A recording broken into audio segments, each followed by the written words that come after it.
Jananam sukadham maranam karunam milanam maduram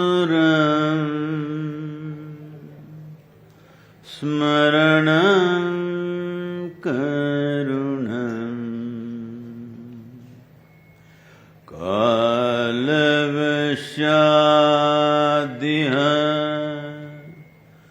sakalam karunam samayadipate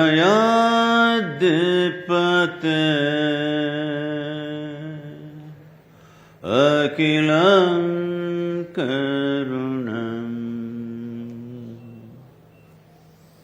Namaskaram. I said namaskaram. I thought you guys are already not in talking terms with me. And those who are talking all over the place, you must come on stage. Hello. Those who are doing a lot of talking, you must come on stage with me. Well, global business, I'm sorry to say that there's not one business on the planet right now which you can truly consider as global. If you're looking at businesses as a consequence of personal ambition, well, maybe you're doing well. But if you're looking at business as a consequence of a greater vision, I don't think we're doing well. If you look back in times gone by, in 1637, the Dutch East India Company, by today's value, was worth $8.2 trillion USD. Well, today you have to put the top 20 companies to come to that number, or you have to put the economies of big nations like Germany and Japan together to get that number. So I'm saying we've not really gotten global because we're still thinking when the world is so integrated with technology, connectivity like never before, transportation like never before, reach like never before, still we are thinking of personal ambition and trying to do things in a competitive way.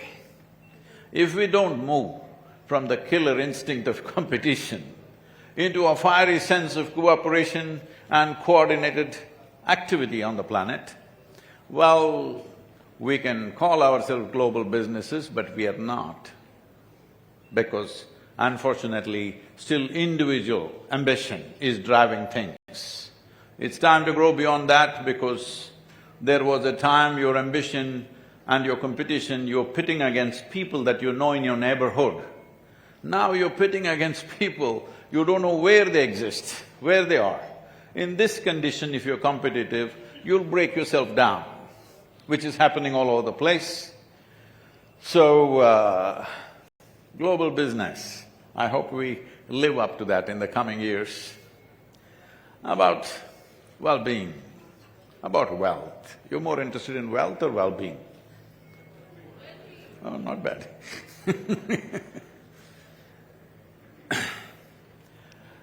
We accumulate wealth in the hope that it'll bring well-being.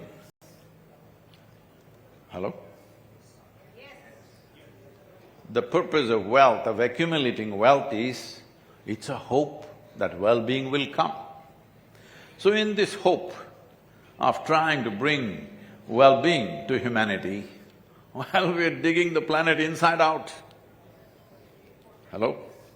We're digging the planet inside out, but people are not any more well than what they were 100 years ago or 200 years ago, it's the same thing. At a great cost to every other life on the planet, but human beings are not even happy, they're not even peaceful. Now it's become a big challenge even to keep your mental health. If you're burning the planet, if you're making a bonfire of the planet, at least you must be dripping ecstasy. No such thing is happening. This is because we need to understand what we gather around us can bring comfort and convenience. What we gather around us will never ever bring well-being. Well-being can only happen in the way you are. What does way you are mean? I don't want to talk about things which will go over your head. Let's talk something below your head. You have a body. You have a mind, I believe. Nobody's saying anything. Hello? And you have some emotion still? Yes. At least you have anger, if not love, I'm saying. And to make all this happen, there is a life energy functioning within us always. So if your body becomes pleasant, we call this health. You want it? Okay, from now on, I ask you a question, you say yes, no, silence. For all these three things, I'm going to bless you, it's up to you. Health, you want it? Yes. Please say one big yes to yourself, not to me, because once that is gone, the clothes that you wear, the car that you drive, the wealth that you have and the damn things that you're doing will not mean a damn thing. Hello? Yes or no? So I'm asking you again, health? 100% yes. If your body becomes very pleasant, we call this pleasure. Say, you'll miss it the way I'm blessing you. Pleasure, yes. If your mind becomes pleasant, we call this peace. If it becomes very pleasant, we call it joy. If your emotions become pleasant, we call this love. This is very low, yes. Love? If it becomes very pleasant, we call it compassion. If your very life energies become pleasant, we call this bliss. If it becomes very pleasant, we call it ecstasy. What? Oh, we already got the pills. No, I'm not talking about that kind. Ecstasy. Yes. Essentially, what you are saying is, you want highest level of pleasantness on all levels. If your surroundings become pleasant, we call this success. To create pleasantness in your surroundings, you need the cooperation of all these people and many forces which work in the world. But to create pleasantness of body, pleasantness of mind, pleasantness of emotion and energy, it's 100% your business. Hello? It's 100% your business to create pleasantness of body, mind, emotion and energy. Creating pleasantness in the surroundings, it's a matter of skill, it's a matter of who is around us, it's a matter of the times in which we exist, many factors are there. That sometimes happens, sometimes doesn't happen. But this must be in the highest level of pleasantness. Is that your wish? Hello? For yourself, what is the wish? Highest level of pleasantness? Those of you who are not saying anything, probably you want to go to heaven. Let me tell you this. What heaven means is, you don't want to go there because God is supposed to be living there. All the advertisements always said heaven is a very pleasant place. If they told you, God lives there but it's a horrendous place, you want to go there? Oh, let him be, we'll pray from here only. Because the advertisements have said it's a very pleasant place, that's why you want to go there. Especially if you made a hell out of yourself, you want to go there quick. Hello? So, well-being means anything that makes you feel well can only come from within you. Human experience comes from within you. The seat of your experience is within you, but you are not sitting there. You are in 100 things around you. You are misunderstanding what is you and what you have gathered. Can we do a little dissection of you? Hello? Hello? Without a scalpel, I'm talking. Hello? Yes? So, you understand these clothes that you wear is yours, but it's not you. No? You understand this much? The car that you drive is yours, but it's not you. The home that you have is yours, but it's not you, you get all that. But the body that you carry, you were not born like this, were you? You came like this, now you became like this. I'm not saying you're too big, I'm just saying you became like this. How? Just the food that you've eaten. Yes? Slowly you gathered. This much you understand. What you gather can be yours, can never ever be you. Yes or no? Hello? Whatever you gather can be yours, it cannot be you. Right now suddenly I say, this vessel is my vessel. You will think Sadhguru has some problem, but let's listen, everybody says he's wise.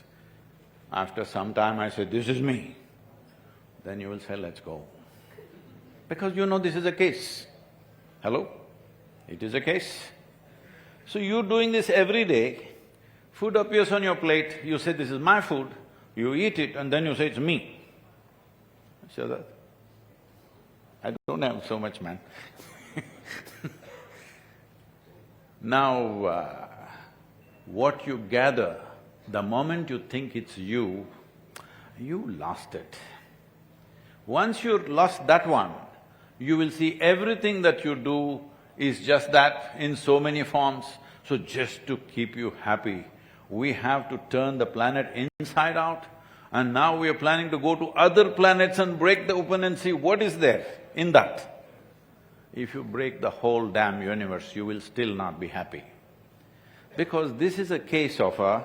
Can I tell you a story? What are you? See, when our grandmothers told stories, for every word you say, otherwise she'll stop the story. I'm also like that only. See, a potato farmer one day wanted to eat mangoes. What did he want to eat? Mangoes. So he went looking for a mango tree and he found a mango tree. He found a mango tree. Then he saw the mango tree, he got to the right tree, and then out of sheer habit, being a potato farmer, he started digging the ground for mangoes. When he did not find any mangoes, he became furious and dug furiously. As he went on, slowly the tree came down upon him. This is the human story. In search of human well-being, we're digging up the whole damn planet. It's not going to happen if I give you all the 11 planets. Hello? You need to turn inward. You need to do something about this one. We are busy fixing the damn world. The world doesn't need fixing because there's only one problem on the planet, human beings. Tell me one more. Hello? Tell me one more problem on the planet. There's only one problem, it's the human being. Why the most intelligent creature on the planet has become a problem? Why the most evolved life on the planet has become a problem? Because if you had half the brain that you have, you would be peaceful. Hello? Yes? So your intelligence has become a problem. About four and a half years ago, a television anchor in Hyderabad, reasonably popular anchor, she jumped off the 5th floor window of her apartment and committed suicide. She died. And she left a note, nobody is responsible for my death, my brain is my enemy. How fantastic. To get you here, to this level of cerebral activity, it took millions of years of work. Millions of years of research and development. You can dismiss it off with one word, evolution, but actually it's millions of years of research and development, and today your brain and your intelligence is a problem. You can call it stress, you can call it anxiety, you can call it depression, you can call it whatever. Essentially, you do not know how to conduct your own intelligence. Hello? Your own intelligence is turned against you. If you do not engineer your interiority the way you want it to be, we have engineered the world the way we want it. If you do not engineer your interiority the way you want it, build what you want, have what you want, have heaps of gold, carry it on your head, you will still be miserable. It's important we understand, especially now with such a tremendous possibility. As a generation of people, we must understand never before in the history of humanity, human beings have had as many things as you're having, as much comfort, as much convenience, as much capability as we have today, especially the women. You must understand this, never before life has been this good for a woman on this planet, anywhere on this planet. This is the first time. And what are you cribbing about? Because you are a potato farmer. For well-being, you're digging the ground. No, you need to dig inward. As there is a science and technology for external well-being, there is a whole science and technology for inner well-being. If you do not go this way, see, it's been handled like this for a long time. People told you, don't worry, God will take care of you. You are not in that intellectual condition to hand over your life to God. Let's be straight about it, yes or no? You're not in that condition. Are you willing to leave your money on the street and say, God will take care of it? Are you in that condition? Leave your children on the street and say, God will take care. Are you capable? No, then don't go on bullshitting yourself and the rest of the world. At least don't do that to your children because you've told these lies for too long. It's time to understand that if you want well-being, you need to conduct this properly. This body, this mind, these emotions, these energies that we call as life, we need to conduct this properly. To conduct anything properly, there is always a science. When we say a science, a systematic approach to make it happen the way it works. When you do something the way it works and it can be repeated for millions of people, that is science. So if you do not have a scientific approach to turn inward and conduct this life the way you want it, well-being is a pipe dream. That's why a lot of people are onto the pipe right now. So this is not a simple issue. For me, this is not a moral issue at all. Right now, in this country, for example, when we were growing up, it was like this in our families, ladies are talking. Some alliances come for the girls and what? No, in their home they drink. Somebody, not the groom, somebody drinks, we can't give our girl to that house. But today if you don't serve drink, nobody will come for your wedding. Hello? So in 30, 40 years this has happened, and if you think drink is good, your children think drug is good. Hello? Little evolution must happen. Your children, if you started drinking at 25, they must start at 15, and they are. Now, this is not a moral issue for me. The important thing is, already we are in this condition. To make food, we need chemicals. If you breathe in Delhi, you breathe chemicals. If you drink water, it's full of poison, intentionally added to kill the germs and other things, all right?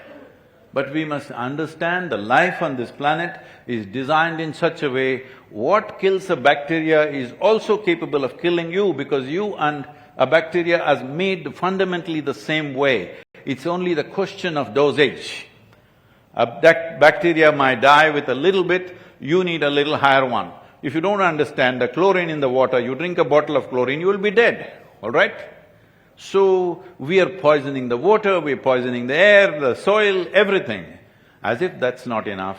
Now if you want to be peaceful, you need chemicals. If you want to be joyful, you need chemicals. If you want to be ecstatic, of course you need it. When this is the case, in another 25, 30 years, we may reach a point where 90% of the population will be on chemicals. If this happens, then the generation that comes next, the generation that we produce will be much less than us. If you produce a generation which is less than you have committed a crime against humanity. We are very, very close to that. So there is a way that you can change the fundamental chemistry of who you are. When I just got in the elevator, somebody comes and asks me, here he is, "How are you doing, Sadhguru?" I said, "I'm blissed out." How else to be? See, do you understand that your body, this human system or mechanism, is the greatest chemical factory on the planet? Most complex, most sophisticated? Now the question is only, are you a great CEO or a lousy CEO? If you are a great CEO, you will produce the chemicals that make you wonderful. If you're a lousy CEO, you will produce something that you don't want. It's as simple as that. Today, we have enough study in the world. For example, the teaching hospital for Harvard Medical School has done research on what we call as in engineering. In 6 weeks of practice, your endocannabinoids are up by 70%, which is 23% higher than what happens in sexual orgasm. Simply sitting in one place, you're blown away. This needs to happen only when you are not in search of happiness and well-being in the outside world will you do things consciously, otherwise you're driven by your compulsions. In these compulsions, we will do all the things we should not do. This is what we are doing to the world, this is what we are doing to every other creature, this is what we are doing to the entire planet, things that we should not do. As human beings, being the most intelligent creatures, we are doing this simply because we are compulsive. This compulsiveness is because you're digging for mangoes in the ground. Thank you very much.